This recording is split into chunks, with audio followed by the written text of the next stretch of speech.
and welcome to Presence of Light with Bergeron.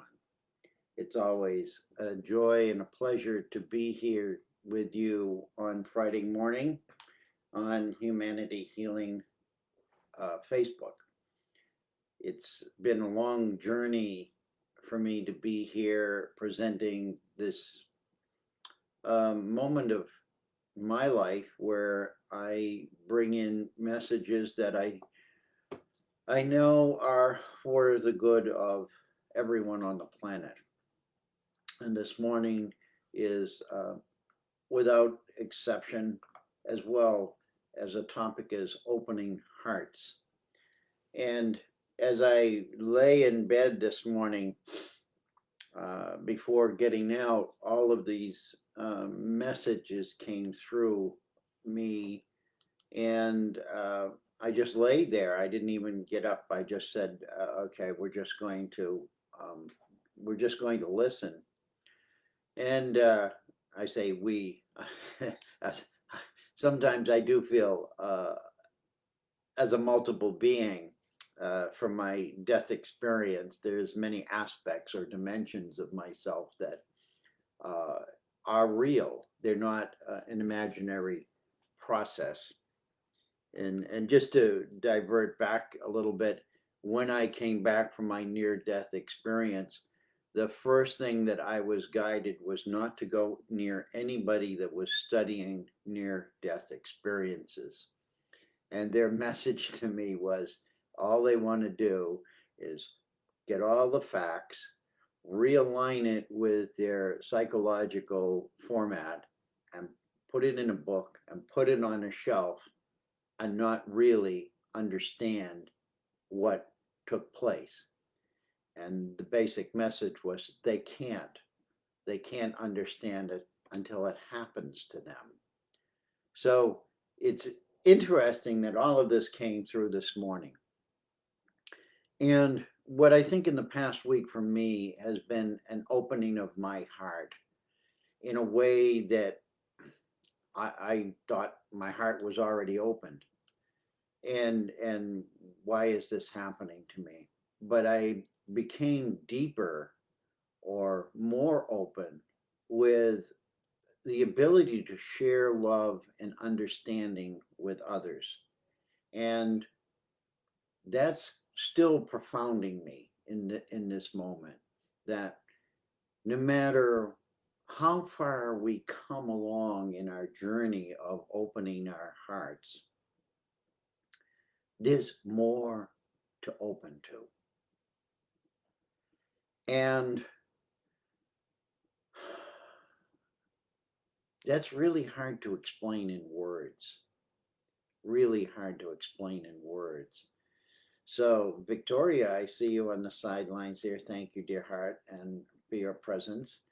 And for those of you who are coming in, this is this is what today's talk is about, is opening our hearts to levels that we can't fully understand in this moment, but know that we have to do this in order to rebalance all of not only humanity, but planet Earth, and probably far greater reaches, because we are really a truly energetic effect on everything in the universe.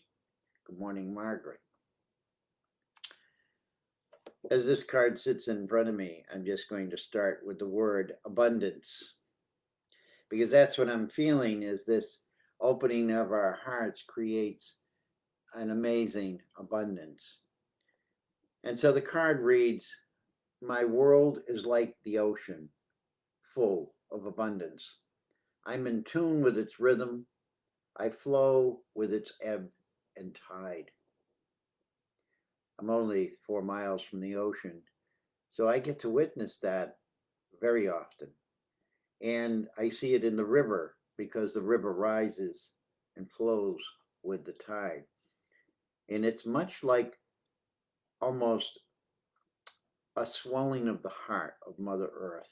When I think about it, when I contemplate it, when I look at the action of what that is on the ever returning waves and the recycling of flowing and receding and flowing and receding. And I liken that to basically what our hearts are doing. We, this heart that we have, this physical heart, is this pump. It's bringing life force to every cell and every molecule in our body. And it's doing that through water. And, there are, on a molecular level, we're over 90% water. So this is, again, what is the heart? The heart is this water pump. It's pumping the blood. It's pumping the nutrients. It's pumping everything in balance. What happens when the heart becomes imbalanced is really, if we look at life in our physical body, the greatest rate of death is from heart issues.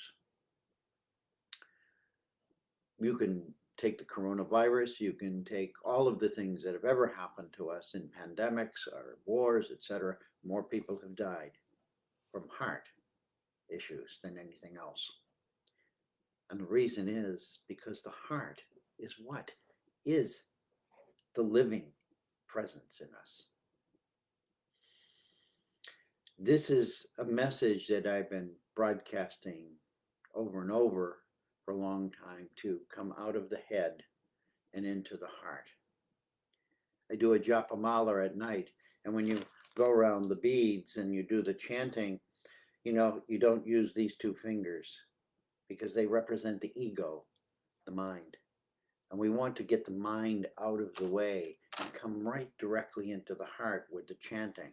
We want the direct connection from the heavens, the universe, the outer wisdom, collective wisdom, call it God, call it creator, whatever you want to call it.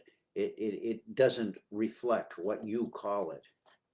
It's not affected by what your thinking is about it. It exists beyond all of our thinking. And it wants directly to connect to our heart. It does directly connect to our heart. It's we who create all the interference.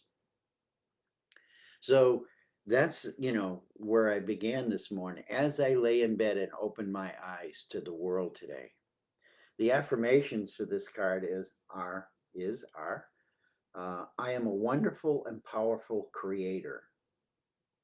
Can you think of yourself as a creator?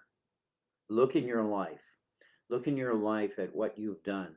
Maybe you've born, you have children, you've, been the female who's carried the children in her womb and given birth to the children. Maybe you were the father who seeded the child, and it's still a part of you. This is part of your creation. Well, it seems like much less for the male than it is for the female, because the female, the mother, is the source of our life. This is what why do we call Mother Earth, Mother Earth?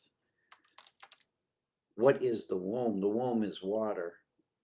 The water. As children, we come in as water into the cellular structure, into the water. Excuse me.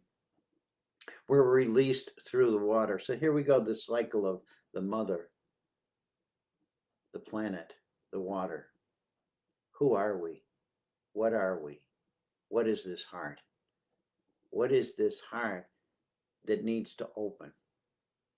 It's far more than physical. It's far more than etheric. It's far more than what we can contemplate. What it is our true divine self. Second thing here is I can reach out and attract what is important to me. What does that state? It states a power that we have, an innate ability to attract. We are attractor fields.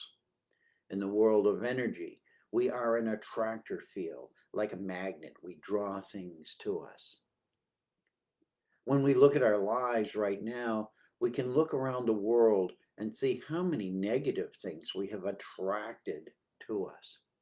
Not intentionally, not, because, oh, I want to feel bad today, but just as a natural process of our not really fully understanding that powerful creator being within us. There are no limits to the abundance in the universe. When we think of creator, when we think of the universe, when we think of something ultimately in its highest potential, there is no less than perfect abundance. Everything is there. Everything is ready to flow or move forward. We are the ones who become the attractor field for that. And so too, in our daily life of humanity, we are the attractor field for what is coming to us. We have the power to choose. And we've lost the ability to recognize our choices because we've placed people and governments and structures over us to say, you do it. I don't want to do this. I want to go play cards, or I want to go have my coffee and my cigarette. Hello, I'm going to let you tell me what's best for me. And in the meantime, I'm going to do destructive things to myself and think, oh, this is life. I can do anything I want. And yes, you can. Yes, you can do anything you want. But the question that's rising now when we look around the world, what is the quality of that now? It's becoming less and less. We're living in a world of less quality and more judgment. And when the judgment arises because we become aware of the lack of quality, we point our finger, you did it, he did it, she did it. It's the government, it's this group of people. Where are we? We're giving away our power, our true sovereign power as amazing creator beings. So opening the heart is really important now, and opening it at higher level than we've ever thought we could do it. I am here to create the life I desire. Desire is a strange word. Desire can be misinterpreted in so many ways and has been through the course of humanity. What is your heart's desire? Not your mind's desire. This is where, again, opening the heart to a higher frequency, a higher dimension, higher level of conscious awareness. I'm learning to think from the heart rather than from the mind. We have the greatest gift that we can offer the future generations of those who come to planet Earth. This is our responsibility. This is about restoration. How do we restore humanity to its full grace, to its full power and ability that it has to co-create with nature, with rocks, with trees, with birds, with the water? When we look at the world around us, what distresses us most is that we see this beautiful planet that we live on being slowly eroded and destroyed by our creations from our minds. We are the co-creators of that. When we support those things, I mean, granted, right now we don't have many choices, but we do have a choice to think differently. to think with our hearts, not to go along with the mind and say, oh, well, that's the way it's always been done. And they're in charge. They know what they're doing. No, they don't. No, they don't know what they're doing. What they know is what they've created. What they, whoever they are in your world, have created situations in which their lives are enhanced at the cost of the lives of millions. I'm not talking about thousands and hundreds. I'm talking about millions. And if we want to conclude all other life forms other than humans, we're talking billions and trillions of beings who are not surviving, literally surviving. Never mind the quality of their survival, they're not surviving. They're being eradicated from the planet. And I say this, it's highly negative, but I say this with a smile, and I say this with a gleam in my eyes, because I know that each and every one of you, just like I woke up this morning to say, what can stop this? What can stop this? And the message was our hearts. Turning our lives around and coming back into our heart space and redesigning our living experience so that many millions and billions of species can really tap into and thrive. That was the message that came to me this morning. Course in Miracles, I opened up the Course in Miracles just briefly before I came here, and today is lesson 36. My holiness envelops everything I see. Now, when we use the word holiness, we can spell it H-O-L-Y or W-H-O-L-E.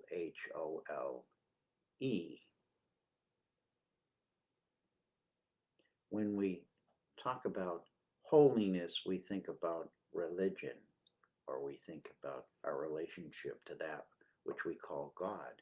But our holiness, W-H-O-L-Y,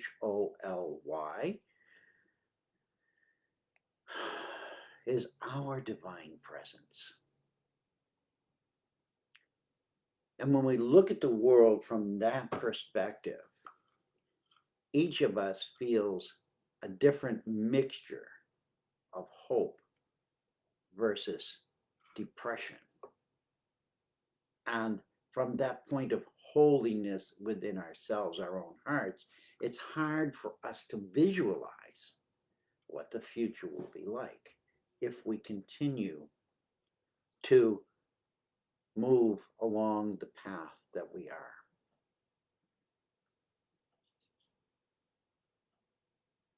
And it creates this sense of confusion, and in that sense of confusion, we become reactionary and we react to things rather than acting from the heart.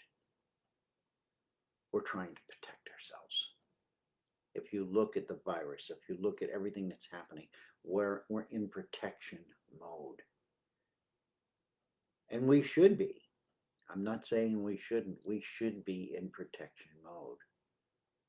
Because this is all real and it's all happening. And it's happening for a reason. It's not happening for the reasons that everybody has created the stories, the drama about. But it's happening to awaken every single one of us to the true power, the true divine power that each of us really have an ability to tap into and bring through to help open all hearts on this planet.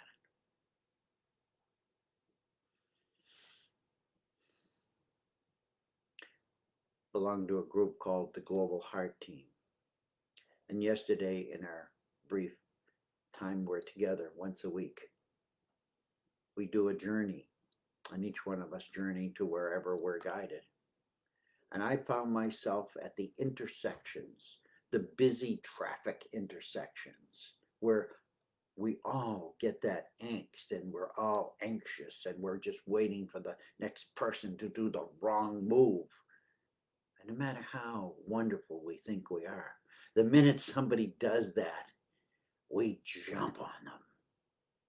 Energetically, our energy goes, and we don't bless them. We don't offer them peace. We don't offer them love. We want to engage and release our anger and our frustration. How many people have been hurt just by the way we operate in our vehicles at those crossroads of life? The intersection of in our car is where we intersect with others. And we have distanced ourselves from in our hearts, and now we have this iron cage around us that distances us is even more so. And in that fake world, do we send love or do we judge? Do we judge and want to attack? Yes, many of you probably do send love in those moments, and I thank you, and that's what we should do. But it was just such an awareness to remember that as we look at each other and we look at ourselves and how we react to what's happening in the world right now, this energetic global action, everything is affected by it. It's affecting the plants, it's affecting the bugs, it's affecting the birds. Every living form is being affected by our behavioral, how do I say this? Behavioral energetic paradigm. We have created an energy field of negativity, not intentionally. And we have learned to accept that as a way of life.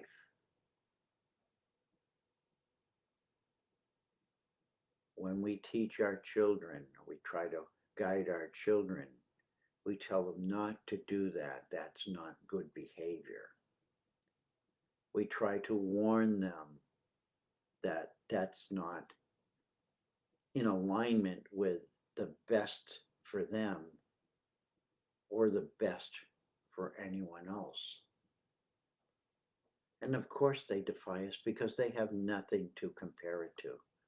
They came from a source of pure divine love and peace and light into this world that has all of this activity. So of course they're confused.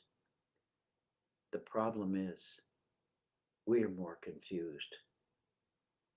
And we give them confusing answers. And when you were children, you got those confusing answers, just like I did.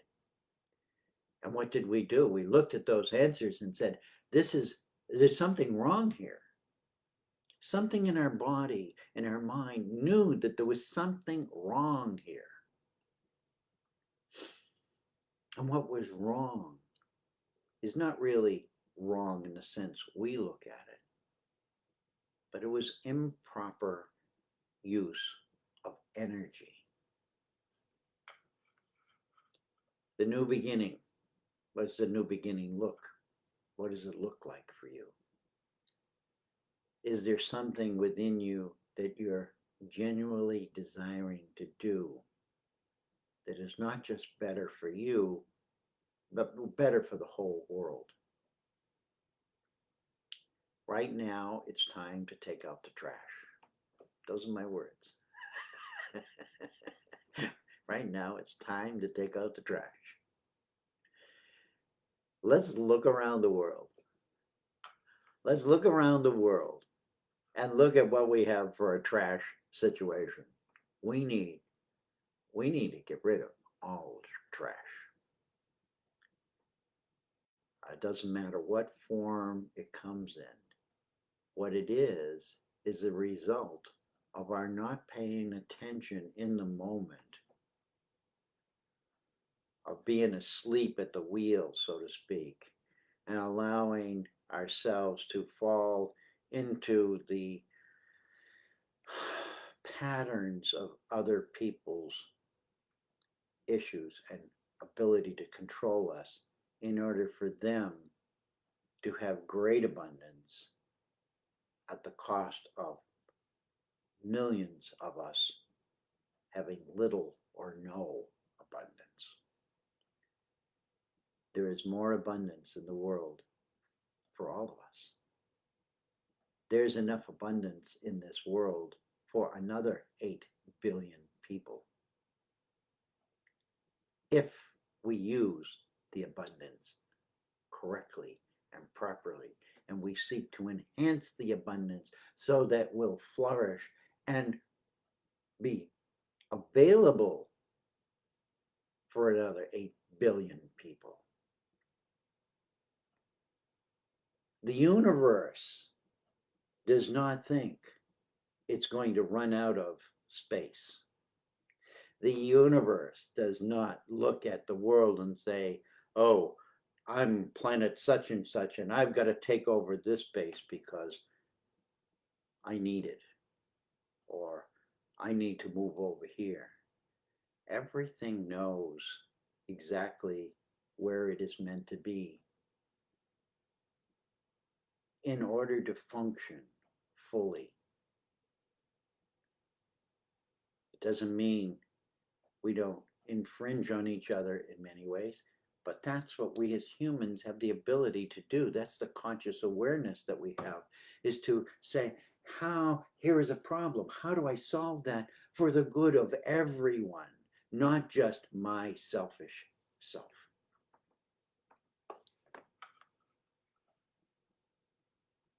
So, opening hearts is about our relationship with ourselves. And the more we continue to seek what's best for me at the expense of someone else, the quicker we are ending all possibilities for our existence. Except perhaps for a few. And in the end, those few will want to take whatever it is away from them, because it's the wrong energy. It's negative energy. And negative energy is very, very powerful. The heart is the positive energy generator. We need to open our hearts to relearn how to love each other, to relearn how to love ourselves. This will do more for humanity than isolation. It'll do more for all life than separation physically. Because we've already separated ourselves emotionally. This coronavirus is teaching us how we are separated and what it feels like to be separated physically. And it creates thoughts that are destructive, and not only destructive, but poisonous. Poison now needs a remedy. And the remedy is an open heart. And I know that's hard for all of us to open our hearts because we have been hurt so many times.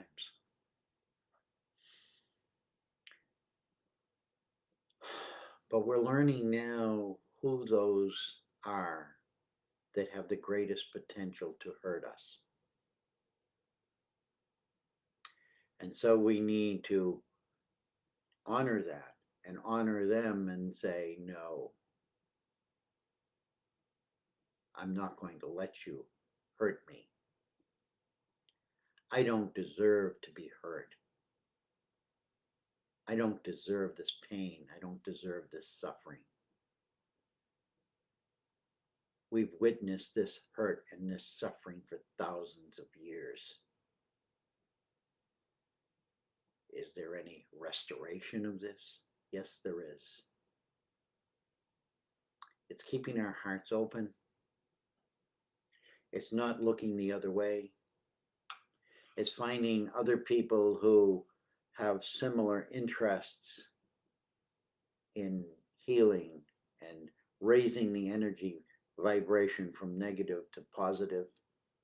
And even if you're only an amateur at this, you don't think you can do this, I promise you, you can. Your holiness, and you can stop it from HOLI to WHOLY. Your holiness envelops everything that you see. The distortion is only distortion. And it's created as a natural effect of negative energy. That's what it does. It's perfect. You can harness distortion and power all kinds of things. It doesn't mean it's bad. But what it means is when it's out of control or being controlled in order to force something beyond its capacity to be in balance, what we're doing is distorting the natural cycles of life. And that imbalance needs to stop. My show notes go on. Time runs out. I want to offer you a prayer that I wrote yesterday for restoration. And as I close, and I want you to think about your relationship with the love within you. How are you embracing that? How are you looking at bringing that forward out of your heart space to assist others? How are you going to be the lotus blossoming out of the dark, mucky water? This is awakening. This is awakening to the beauty and the power and the light and the love that you really are. You really are the lotus. And we need to honor that in each other instead of picking away at all of the things we see that are really mirroring the negativity in ourselves and allowing others to harvest that energy to empower them and control us. It's real simple. Let's come back to that sovereign divine self. And I offer this prayer. Thank you, great Creator, for your gracious presence. May you all, for always, hear us in the moments of our despair. Today, we come to ask for the restoration of our magnificence, both individually and collectively, as we move forward on our evolutionary path. Each one of us are questioning everything, seeking wise guidance and the proper tools that will assist us in following your guidance.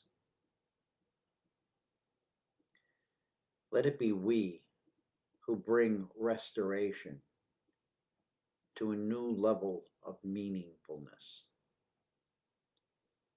wherein peace, light, and love flow in a better balance and harmony.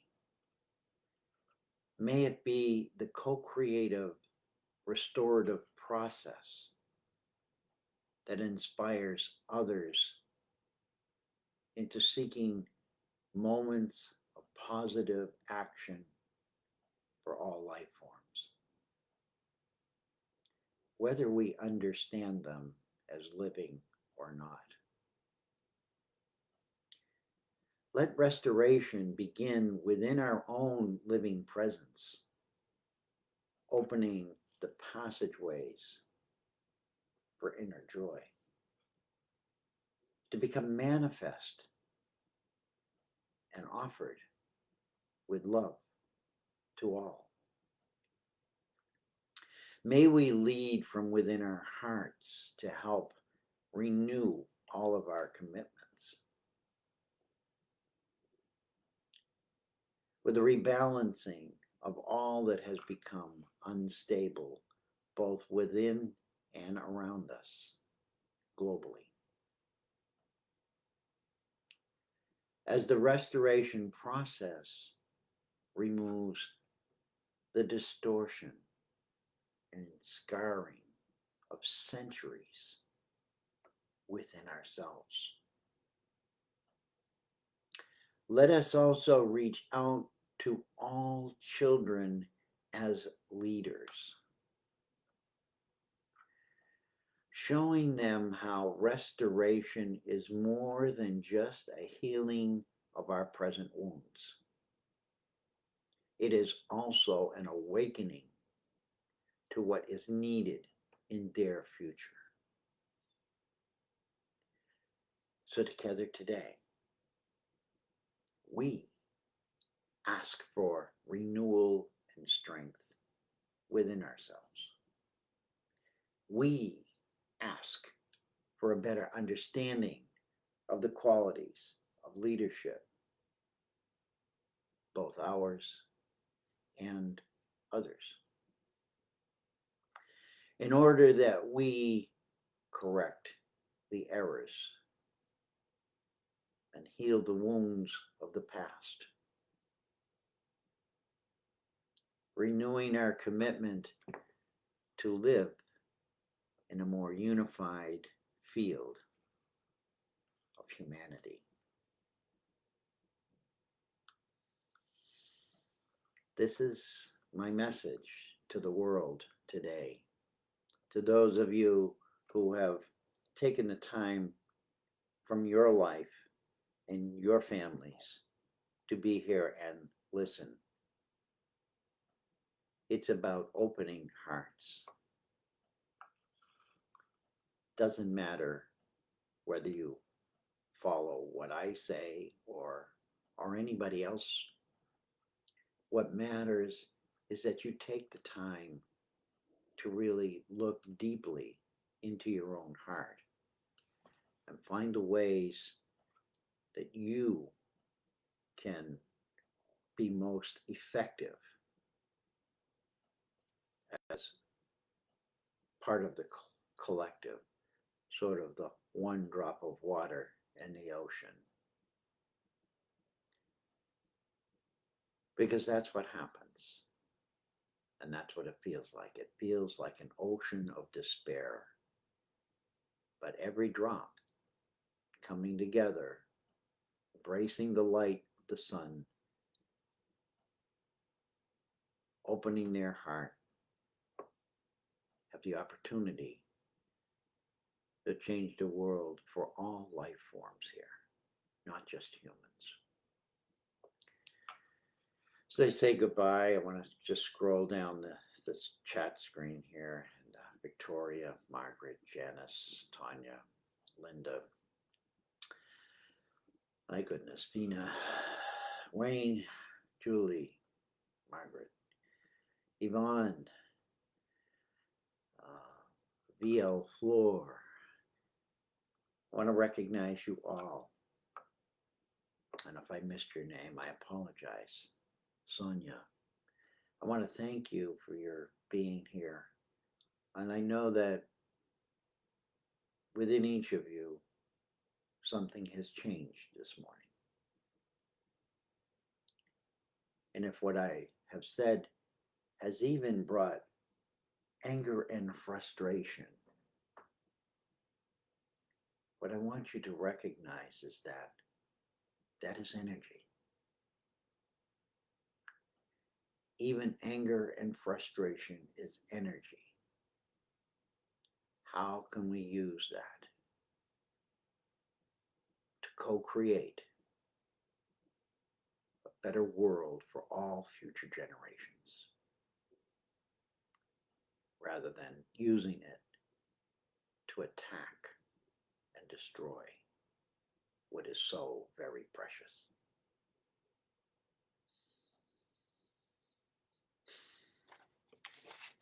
Wholeness is sinless and extends from within us as we recognize it.